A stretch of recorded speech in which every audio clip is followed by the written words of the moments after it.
Ne frappez pas à ma porte. Ne sonnez pas. Ne toquez pas.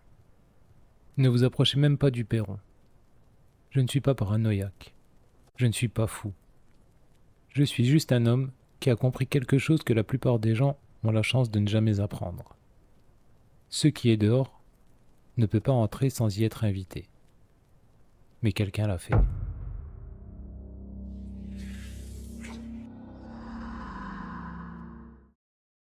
Tout a commencé un lundi soir de la mi-août. Un soir ordinaire. Le genre dont on ne se souvient pas. Sophie et les garçons passaient une semaine chez sa mère, à Ajaccio. Le soleil, la plage, et les glaces en fin de journée. Moi, j'étais resté à Lyon. Mon chef avait cette façon de regarder les absents. Cette façon froide, calculée, de s'en souvenir quand venait le temps des suppressions de postes. Notre boîte allait mal depuis 2 ans. Tout le monde le savait. Personne n'en parlait. Alors j'avais fait le choix raisonnable. J'avais dit à Sophie que ce n'était pas le bon moment, que je les rejoindrais l'année prochaine, que ça allait aller. Ça n'allait pas aller. Mais bon. 17h. Je pars le premier du bureau. Je m'arrête chez le traiteur vietnamien de la rue Garibaldi. Je commande ce que je commande toujours. Et je rentre.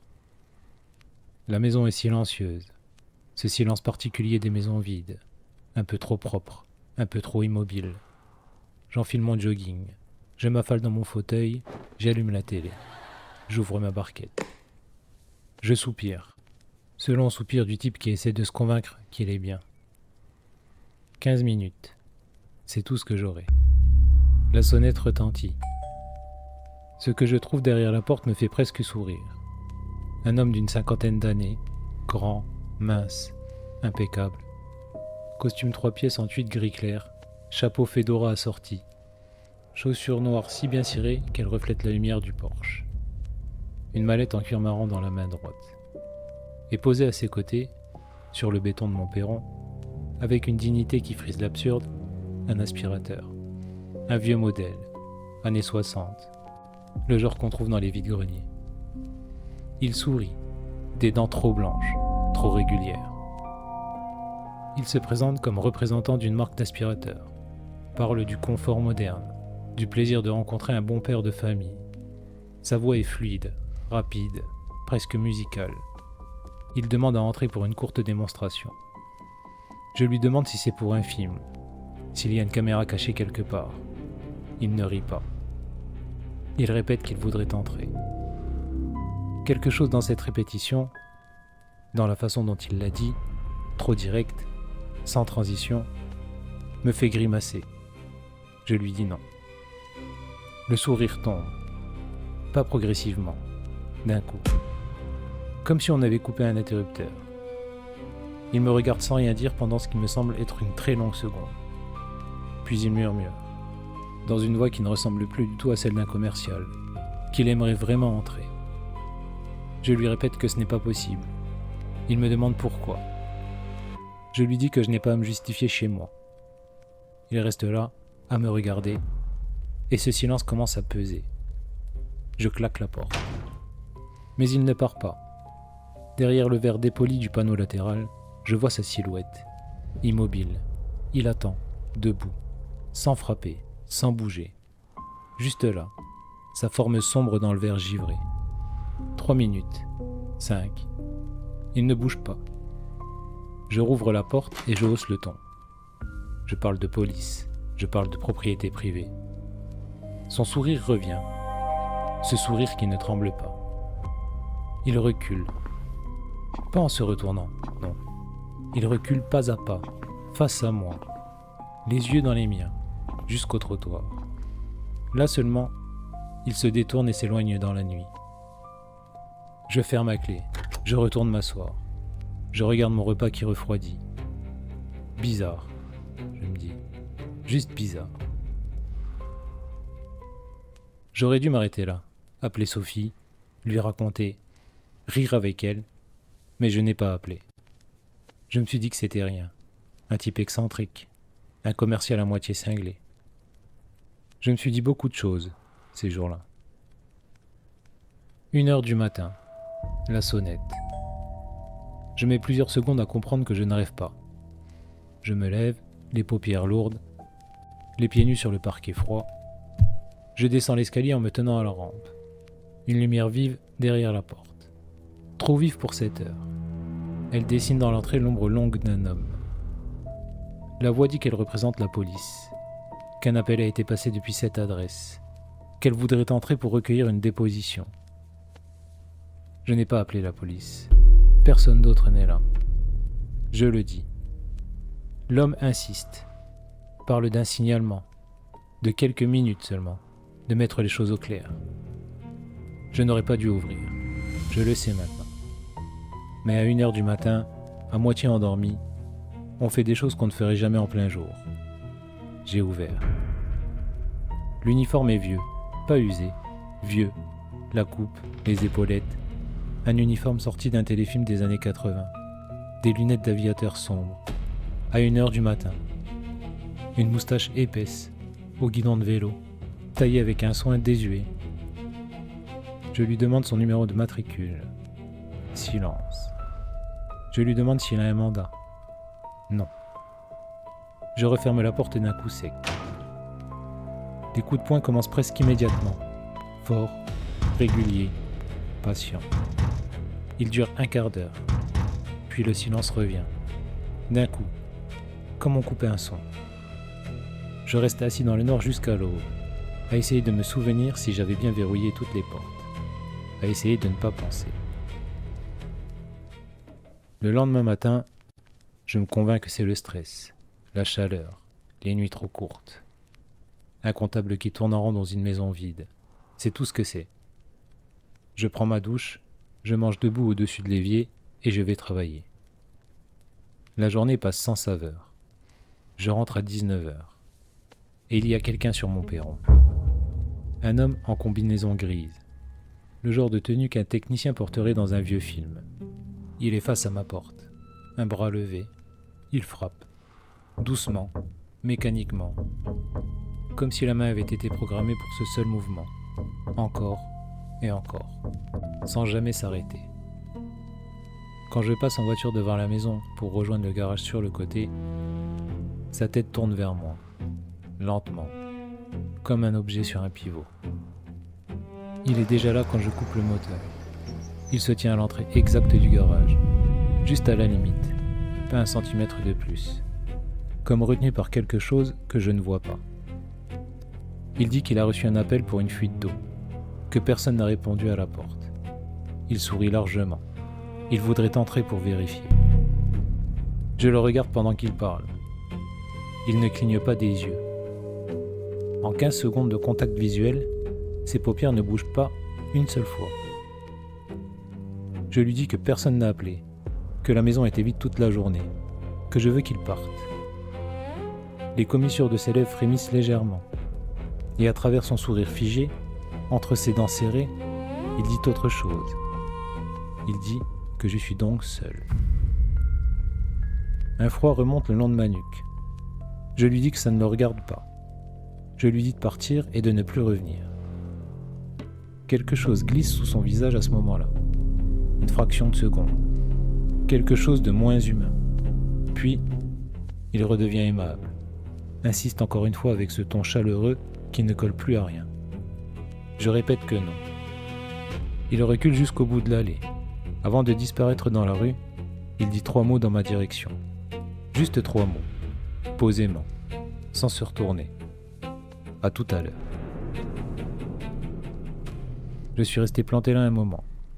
La porte de garage ouverte derrière moi. Le bruit de la rue. L'odeur d'un dîner chez le voisin. Tout était normal. Absolument tout. Sauf que mes mains tremblaient. Ce soir-là, j'ai décidé de faire griller un steak dans le garage. Une façon de me reprendre. De faire quelque chose de normal. J'avais mis la viande à décongeler le matin. Autant ne pas la perdre. Il avait commencé à pleuvoir, une bonne pluie d'été épaisse et odorante, et j'avais laissé la porte ouverte pour l'aération. L'odeur de la viande, l'odeur de la pluie chaude sur le bitume. Je regardais tomber l'eau, et pour la première fois depuis 2 jours, je respirais normalement. C'est alors que je la vois. Une petite fille qui court sous la pluie, 10, 11 ans peut-être. Elle court droit vers le garage, vite, comme si quelque chose la pourchassait. Elle s'arrête net à la limite exacte de la porte, cette même limite que le technicien n'avait pas franchie, et elle pleure.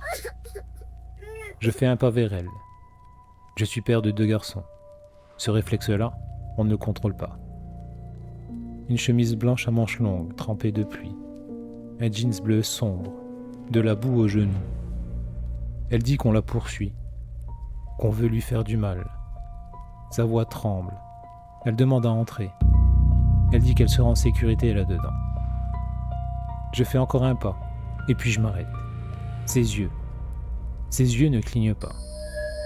Et dans ce moment suspendu, quelque chose remonte de ma mémoire. Un journal local posé sur la table de la salle de pause, au bureau.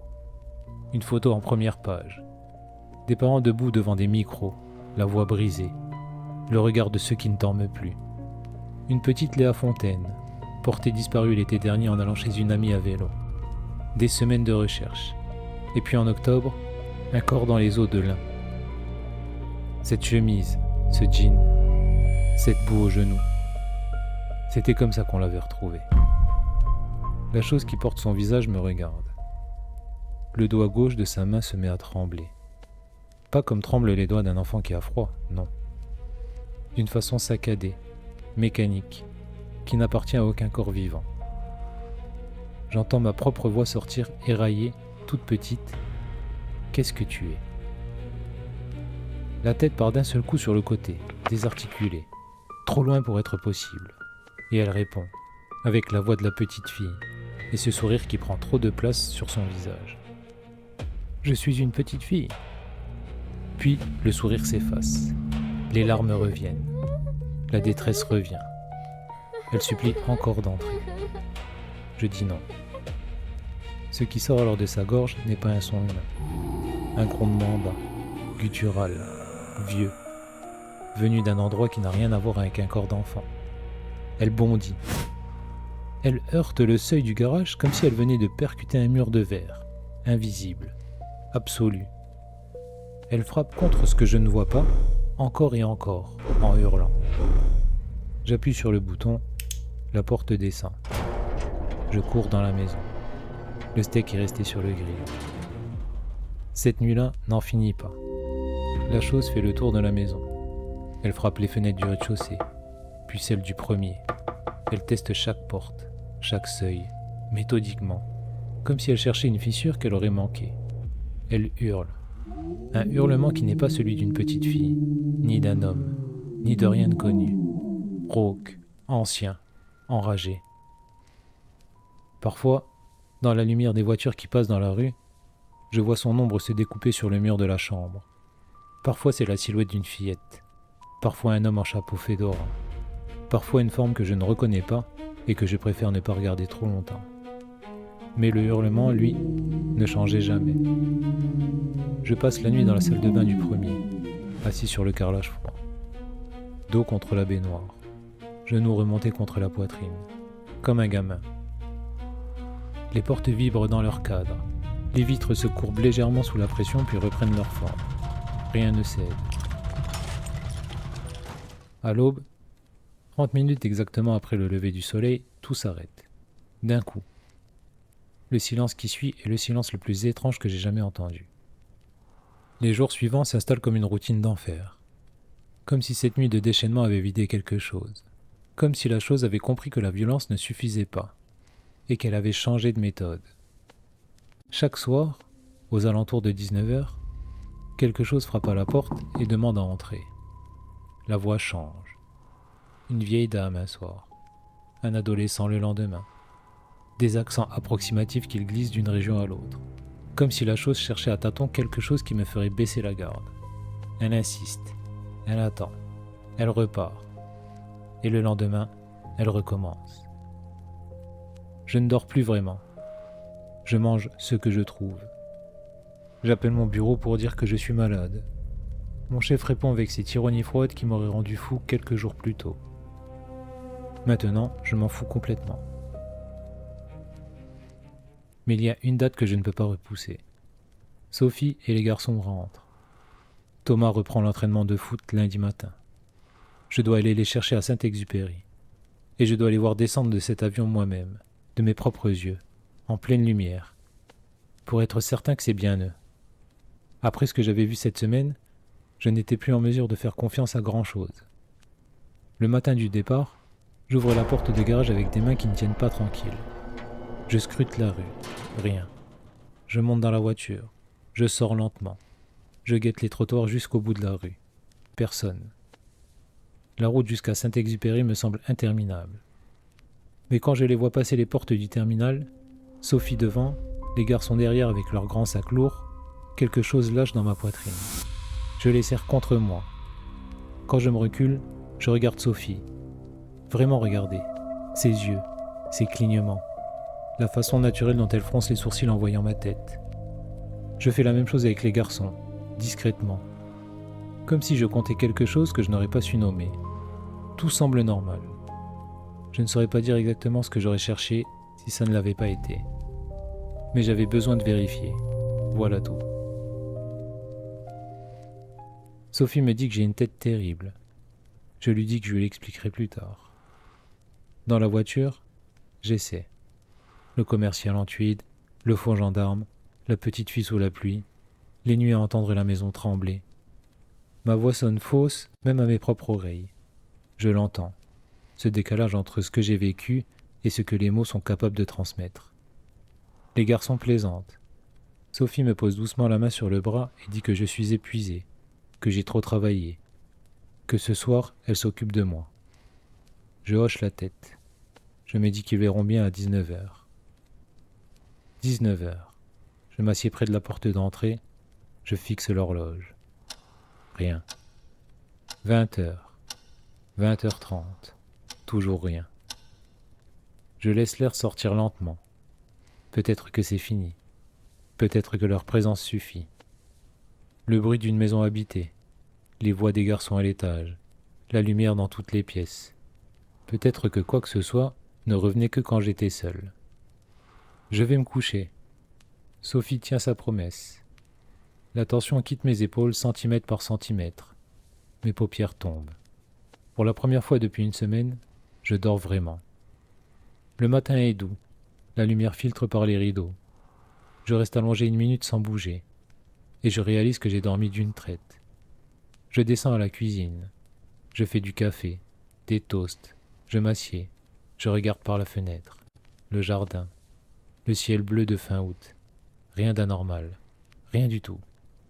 Je me dis, c'est fini. Mathieu descend l'escalier quelques minutes plus tard. 16 ans, les cheveux en désordre. L'œil encore à moitié fermé. Il ouvre le placard, attrape la boîte de céréales, me tourne le dos. Et sans se retourner, d'une voix parfaitement ordinaire, comme on parle de météo ou de programme du week-end, il me demande pourquoi j'avais besoin qu'il me laisse entrer la nuit dernière. Je n'ai pas bougé. Je ne crois pas avoir respiré non plus. Mathieu s'est retourné avec son bol. Il a vu mon visage. Le sien a changé. Il m'a dit qu'il avait entendu frapper à sa fenêtre, au premier étage, vers 2h du matin. Il avait entendu ma voix. Il avait cru que j'avais fait une sortie nocturne et que j'avais oublié mes clés. Alors il était descendu ouvrir la porte de derrière. Il avait ouvert. Il n'avait vu personne. Ou du moins, c'est ce qu'il m'a dit. Il y a une règle dans cette maison maintenant. Une règle simple. Je l'ai expliqué à Sophie, à Mathieu, à Thomas. Calmement, sérieusement, en les regardant dans les yeux. Ils m'ont écouté. Ils ont vu mon visage. Ils n'ont pas ri. On n'ouvre jamais la porte. Pas aux inconnus. Pas aux voisins. Pas à la nuit. Et surtout, pas à quelqu'un qu'on croit reconnaître. Parce que la chose qui rôdait dehors avait une règle absolue. Elle ne pouvait pas entrer sans y être invitée. Pendant des jours, elle avait frappé, supplié, menacé, changé de visage et de voix, cherché la fissure. Pendant des jours, elle n'était pas entrée. Et puis Mathieu avait ouvert la porte. Les nuits sont calmes depuis. Plus de coups, plus de voix depuis le perron, plus d'ombre dans le verre dépoli. Le silence est revenu.